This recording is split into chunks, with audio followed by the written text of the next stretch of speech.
নমস্কার বন্ধুরা, আজকের সাসপেন্স স্টোরি চ্যানেলে আপনাদের সকলকে স্বাগত। আমাদের গল্পগুলো আপনাদের যদি ভালো লেগে থাকে তাহলে অবশ্যই আমাদের চ্যানেলটিকে সাবস্ক্রাইব করে আমাদের পাশে থাকবেন। আজকের গল্প the mask of the red death, লেখক এডগার অ্যালান পো। বহুকাল আগেই লাল মৃত্যু দেশটাকে শেষ করেছিল। আর কোনো মহামারী এত সাংঘাতিক বীভৎস আকার ধারণ করেনি। রক্ত, তার লাল রং এবং আতঙ্কই তার রূপ ও প্রতীক। প্রথম দিকে দারুণ যন্ত্রণা ও হঠাৎ ঝিমঝিমানি, আর তারপরই লোমকূপ থেকে অপরিমেয় রক্তপাত, পরিণাম মৃত্যু। আক্রান্ত ব্যক্তি গোটা শরীরে, প্রধানত মুখে গোল গোল লাল ছোপি অভিশাপ হয়ে তার বন্ধুদের সহমর্মিতা সাহায্য লাভ থেকে দূরে রাখে।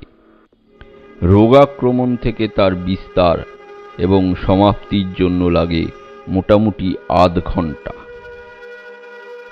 তবে যুবরাজ প্রসপেরো ছিলেন সুখী, নির্ভীক এবং চালাক। রাজ্যের অর্ধেক মানুষ যখন এ রোগে শেষ হয়ে গেল, তিনি এক কাজ করলেন। তার সভাসদ এবং সুন্দরীদের মধ্যে থেকে আমোদপ্রিয় মজাদার হাজার খানেক বন্ধু বেছে নিলেন। তারপর তাদের নিয়ে পৌঁছে গেলেন এক নির্জন মঠে। মঠটা ছিল দুর্গের মতন। সেটি যেমন বড় তেমনি দারুণ তার নির্মাণ শৈলী। যুবরাজের সুরুচি ও খেয়ালের এক সুচারু মিশ্রণ। মজবুত এক সুবিশাল দেয়াল তাকে ঘিরে রেখেছে। বসানো হয়েছে লোহার ফটক। সভাসদরা মঠে পৌঁছেই উনুন জেলে ভারী হাতুড়ির সাহায্যে ফটকের হুড়কোগুলিকে চিরকালের মতন বন্ধ করে দিল। হঠাৎ মানসিক হতাশা কিংবা খেয়ালের বশে যাতে কেউ সেখানে আসতে কিংবা সেখান থেকে চলে যেতে না পারে। অবশ্য এর আগে তারা মঠের ভেতরে অঢেল খাদ্যভাণ্ডার মজুত করে রেখেছিল। তাতে বাইরে রোগ সংক্রমণের সুযোগও রইল না। এর বাইরে যে পৃথিবীটা থেকে গেল, তার ব্যবস্থা সেই করুক। বর্তমানে ওসব নিয়ে মাথা ঘামানোর দরকার নেই। প্রিন্স দুর্গের ভিতর অফুরান ফুর্তির ব্যবস্থা করেছেন।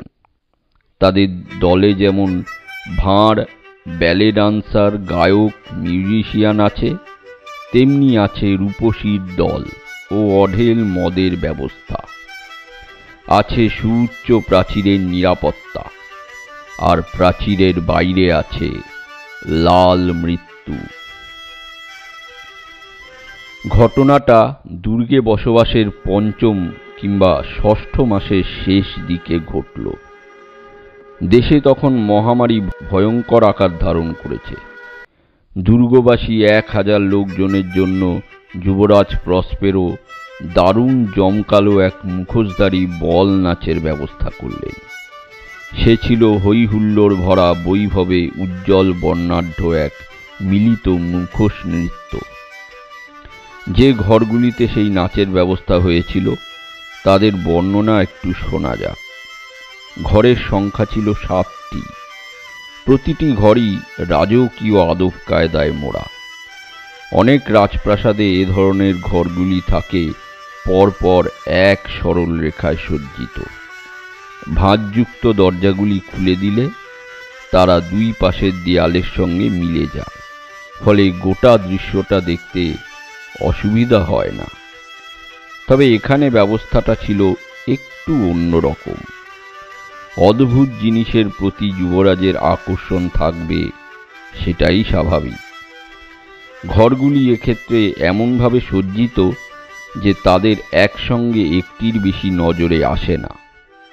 প্রত্যেক 20-30 গজ অন্তর একটি করে উঁচু বাঁক সৃষ্টি করা হয়েছে, আর তার ফলে অদ্ভুতভাবে বাম ও ডান দিকে প্রত্যেক দেয়ালের মাঝে গথিক স্টাইলে একটি করে লম্বাটে অপরিসর জানলা এমনভাবে বসানো হয়েছে যে তার পিছনে একটি ঢাকা বারান্দা ঘরগুলির সঙ্গে সামঞ্জস্য রেখে এঁকে বেঁকে এগিয়ে গেছে।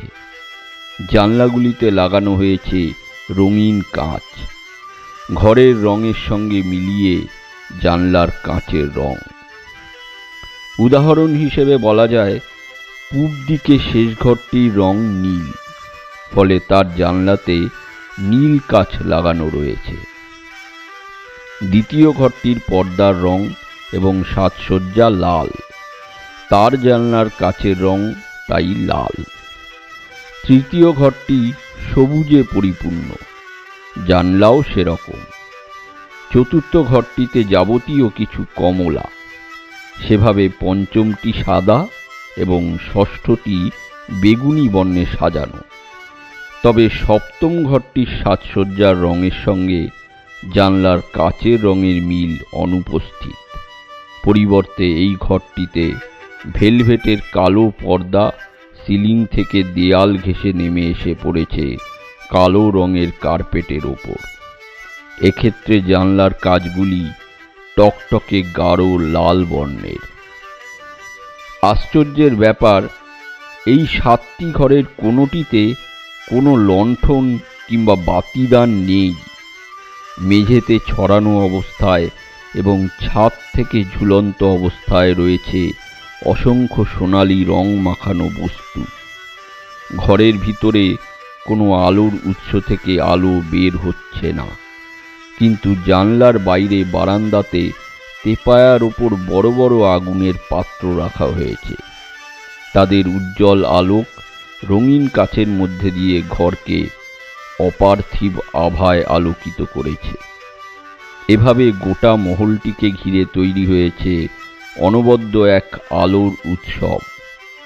তবে পশ্চিম দিকের কালো ঘরটিতে আলো পড়ে এক ভিন্ন আবহ গড়ে তুলেছে।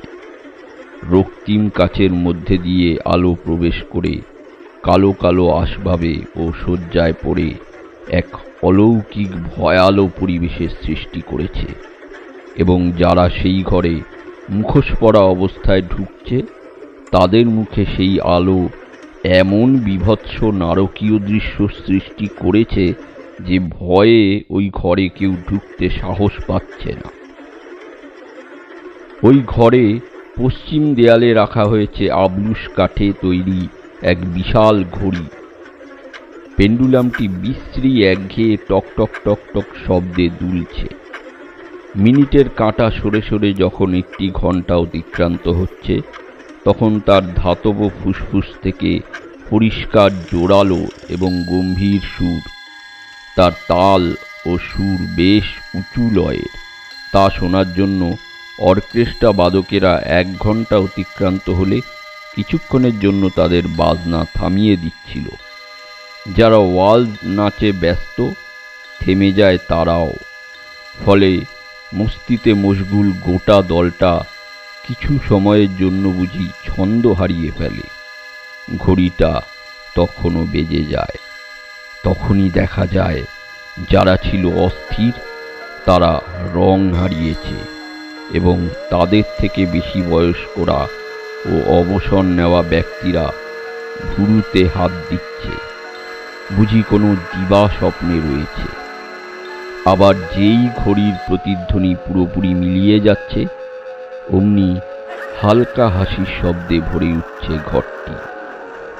বাজনাদারেরা নিজেদের দুর্বল স্নায়ু ও বোকামির কথা ভেবে একে অপরের দিকে তাকিয়ে হাসে। তারা ফিসফিসিয়ে প্রতিজ্ঞা করে এরপর যখন ঘড়িটা ফের বেজে উঠবে তারা আর অমন অবশ হয়ে পড়বে না। কিন্তু 60 মিনিট বা 3600 সেকেন্ড উবে যেতেই ঘড়িটা ফের বেজে ওঠে এবং দেখা যায় একই ঘটনার পুনরাবৃত্তি ঘটছে। এত কিছু সত্ত্বেও সেই আমোদ ফুর্তির আসরটা ছিল জমজমাট ও সুন্দর। কেবল ফ্যাশন দুরস্তই নয়, সেটার ভাবনা ছিল দুঃসাহসিক এবং জ্বলন্ত, ছিল বর্বরতার প্রকট প্রকাশ। প্রিন্সকে হয়তো অনেকে উন্মাদ ভাবত, তবে তার অনুগামীরা ভাবত না। তিনি যে উন্মাদ নন তা নিশ্চিত হতে হলে তার কথা শোনা, তাকে দেখা এবং ছোঁয়ার প্রয়োজন। হইচই মুখর এই মহোৎসবে তার আদেশ অনুসরণ করেই 7টি ঘরের আসবাবপত্র সরানো হয়েছে, সাজসজ্জা প্রস্তুত হয়েছে। তার পরিশীলিত পরিচালনাতেই মুখোশধারীদের আচরণে ফুটে উঠেছে বৈচিত্র্য। বাস্তবিকই তারা ছিল অদ্ভুত আকৃতির। তাদের মধ্যে ছিল উজ্জ্বলতা, তীব্রতা, জৌলুস ও অপার্থিবতা। হেরোনানিতে যেরকম দেখা গেছিল তার বহু কিছুই সেখানে ছিল। আরবি সাজসজ্জা ছিল, ছিল উদ্ভট কিছু কল্পনার প্রয়োগ, যা নেহাত পাগল না হলে আসে না। অনেক জিনিস ছিল অপূর্ব, অনেক কিছু ছিল যৌন উত্তেজক, বেশ কিছু উদ্ভট আকৃতির, বেশ কিছু ভয়ানক, বেশ কিছু বিরক্তিকর। সব মিলিয়ে 7টি ঘরে বুঝি গর্বিত পদক্ষেপে পায়চারি করছিল অসংখ্য স্বপ্নেরা। একে বেঁকে তারা হেঁটে বেড়াচ্ছিল এ ঘর থেকে ও ঘর, বিভিন্ন ঘরের বিভিন্ন রং মেখে মেখে। অর্কেস্ট্রার তুমুল সুরগুলিকে বোধ হচ্ছিল তাদের পায়ের শব্দের প্রতিধ্বনি। ওহ, বেজে উঠল কালো ভেলভেটে মোড়া ঘরটির আবলুস কাঠের বড় ঘড়িটা। সঙ্গে সঙ্গে সব কিছু থেমে গেল, নিঃশব্দ, প্রাণহীন। কেবল বেজে চলেছে ঘড়িটা। মুহূর্তে স্বপ্নগুলি বুঝি হিমায়িত হয়ে পড়ল। ঘড়িটার শব্দের অনুরণন মিলিয়ে যেতেই এক হালকা হাসির চাপা গুঞ্জন যেন তাকে তাড়া করে পিছন পিছন ছুটে গেল বহু দূর। ফের বেজে উঠল বাজনা, জেগে উঠল স্বপ্নেরা। তেপায়ার বিচিত্র আলো মেখে মেখে সাপের মতো বেঁকে বেঁকে সুখী পদচারণায় হেঁটে বেড়াতে লাগলো এ ঘর থেকে সে ঘর। পশ্চিম প্রান্তের 7ম ঘরটিতে কোনো মুখোশধারী ঢুকতে সাহস পেল না। রাত শেষ হয়ে আসছিল। রক্তিম কাচের মধ্যে দিয়ে ঝলক দিচ্ছে আরো রক্তিম আলো। কালো পর্দাগুলি ভয়ঙ্কর দেখাচ্ছে। আবলুস কাঠের ঘড়িটি থেকে যে আওয়াজ বেরোচ্ছে, অন্যান্য ঘর অপেক্ষা 7ম ঘরের কাছাকাছি যারা আসছে তাদের কানে ঢুকছে অনেক গুরুগম্ভীর শব্দ। বাকি সব ঘরে লোকজনের ভিড়, প্রাণের স্পন্দন সেখানে উচ্চ নাদে। হুল্লোর সমলয়ে এগোতে এগোতে ঘড়িতে মাঝরাতের ঘণ্টা বেজে উঠল। বাজনা থেমে গেল। যারা ওয়ালজ নাচছিল তাদের পা নাচ থামালো। এক অস্বস্তিকর থমথমে ভাব নেমে এলো। শুরু হলো ঘড়িতে 12টা বাজার আওয়াজ। ফুর্তিবাজদের মধ্যে যারা একটু গভীর ভাবনা চিন্তা করে তাদের মাথায় চিন্তা আরো ভারী হলো। এই পরিবেশে ঘড়ির সর্বশেষ আওয়াজের অনুরণন পুরোপুরি হারিয়ে যাওয়ার আগে উপস্থিত লোকজনের মধ্যে কারো কারো চোখ পড়ল এমন এক মুখোশধারীর ওপর যাকে আগে কেউ কখনো দেখেনি। তার উপস্থিতির কথা লোকের মুখে মুখে দ্রুত ছড়িয়ে পড়ল। একটা চাপা গুঞ্জন শোনা গেল। তাতে প্রতিবাদ ও বিস্ময়ের শব্দ জেগে উঠল। পরিশেষে যা আতঙ্ক ও বিরক্তিতে পর্যবসিত হল। এতক্ষণ যাবৎ যে ভুতুড়ে পরিবেশের বর্ণনা আমি দিয়েছি তাতে এটা ধরে নেওয়া যেতে পারে সহজেই যে কোনো সাধারণ উপস্থিতি তাদের মধ্যে এমন তীব্র উত্তেজনা জাগাতে পারত না। সেই রাতে নাচের আসরে যোগদানের অনুমতি দেওয়া হয়েছিল দেদার লোকজনকে, কিন্তু এই সদ্য আগত মূর্তিটি যুবরাজ প্রসপেরোর সব নিয়ম কানুনকে উপেক্ষা করেছিল। সকলের যেটা বেশি চোখে পড়ল তা হল লোকটির পোশাক কিংবা আচার আচরণ মোটেই বুদ্ধিদীপ্ত বা শালীন নয়। সে ছিল লম্বা এবং রোগা, গোটা দেহ কবরের পোশাকে আচ্ছাদিত। তার মুখের মুখোশটা মৃতের কোনো কঠিন মুখের মতন, যে ব্যাপারটা বোঝা প্রায় অসম্ভব। খুশিতে মশগুল হুল্লোড়বাজেরা তার এইসব হয়তো মেনে নিত, কিন্তু ইতিমধ্যে গুজব ছড়িয়ে পড়েছে যে এই নবাগত মূর্তি স্বয়ং লাল মৃত্যু। তার পোশাক রক্তে ডোবানো, মোটা ভুরু, চোখ, নাক, মুখে লাল আতঙ্কে মাখামাখি। প্রসপেরোর চোখে পড়ল মূর্তিটি। সে তখন তার ভাবমূর্তি বজায় রাখতে গম্ভীরভাবে ঘুরে বেড়াচ্ছে যারা ওয়ালজ নাচছিল তাদের সঙ্গে। প্রসপেরো বিচলিত হয়ে পড়লেন।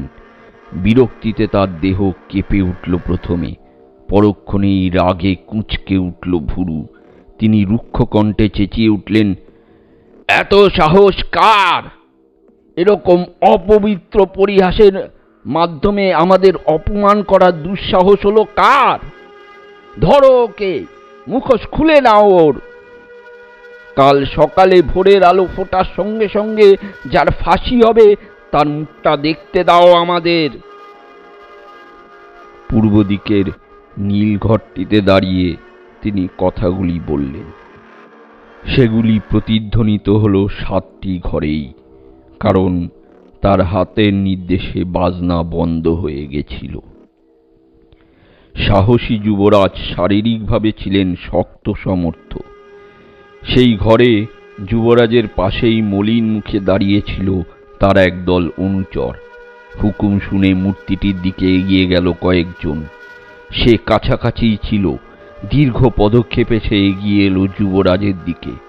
তবে এর মধ্যেই যে গুজবটি ছড়িয়ে পড়েছিল তার প্রভাবে কোনো ব্যক্তি তার দিকে হাত বাড়াতে সাহস পেল না। ফলে সে সহজেই প্রসপেরোর 1 গজের মধ্যে পৌঁছে গেল। উপস্থিত লোকেরা দল বেঁধে দেয়ালের একদিকে সরে গেল। সদ্য আগত লোকটি কোনো বাধা বিপত্তি ছাড়াই দীর্ঘ মাপা পদক্ষেপে নীলঘর থেকে লাল ঘরে, লাল ঘর থেকে সবুজ ঘরে, তারপর কমলা, সাদা, বেগুনি ঘরের মধ্যে দিয়ে হেঁটে চলল। কেউ তাকে ধরতে এলো না। যুবরাজ প্রসপেরো তখন রাগে লজ্জায় বিহ্বল হয়ে 6টা ঘরের মধ্যে দিয়ে ছুটে গেলেন, কিন্তু শঙ্কিত অনুচরেরা কেউ তার পিছন পিছন ছুটে গেল না। খোলা ছুরি নিয়ে যুবরাজ এক সময় পৌঁছে গেলেন মূর্তিটার ফুট 4 মধ্যে। ওদিকে মূর্তিটি ততক্ষণে কালো ভেলভেটে মোড়া ঘরটির শেষে পৌঁছে আচমকা পিছন ফিরল। একটা তীব্র আর্তনাদ শোনা গেল।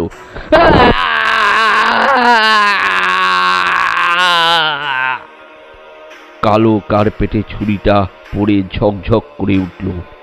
মুহূর্তেই যুবরাজ প্রসপেরোর নিষ্প্রাণ দেহ গড়িয়ে পড়ল সেখানে। তখন প্রসপেরোর সঙ্গীরা দল বেঁধে ছুটে এলো। উন্মাদের মতন তারা সেই ঘরটিতে ঢুকে চেপে ধরল সেই মুখোশধারীকে। অথচ মূর্তিটা সেই আবলুস কাঠের ঘড়িটার তলায় খাড়া দাঁড়িয়ে রইল নিস্পন্দভাবে। একটু পরেই যুবরাজের সঙ্গীরা বুঝতে পারল কবরের পোশাক, মৃতের মুখোশ পরা যে মূর্তিটাকে তারা এমন ভয়ঙ্কর নির্মমভাবে ধরে রেখেছে তার ভিতর প্রকৃতপক্ষে রক্তমাংসের কোনো শরীরই নেই। ভয়ে আতঙ্কে তারা বাকরুদ্ধ হয়ে পড়ল। এবার তারা উপলব্ধি করল, সেই লাল মৃত্যু। রাতের আধারে সে এসেছে তস্করের মতন। সঙ্গে সঙ্গে সেই ফুর্তিবাজেরা রক্ত ভেজা মেঝেতে মরণ ঘুমিয়ে ঘুমিয়ে পড়তে লাগলো একে একে। যে যেমনভাবে পড়ে গেল সেইভাবেই মারা গেল। সর্বশেষ ব্যক্তিটি মৃত্যুর কোলে ঢলে পড়ার সঙ্গে সঙ্গে আবলুস কাঠের ঘড়িটার জীবন দীপও নিভে গেল। নিভে গেল তেপায়ার আগুন। ছড়িয়ে পড়ল লাল মৃত্যুর করালো ছায়া, বিনাশ এবং গাঢ় অন্ধকার। এতক্ষণ আপনারা শুনছিলেন এডগার অ্যালান পোর লেখা গল্প the mask of the red death. গল্পটা বা ভিডিওটা যদি ভালো লেগে থাকে তাহলে অবশ্যই লাইক শেয়ার কমেন্ট করে দেবেন বন্ধুরা। ধন্যবাদ।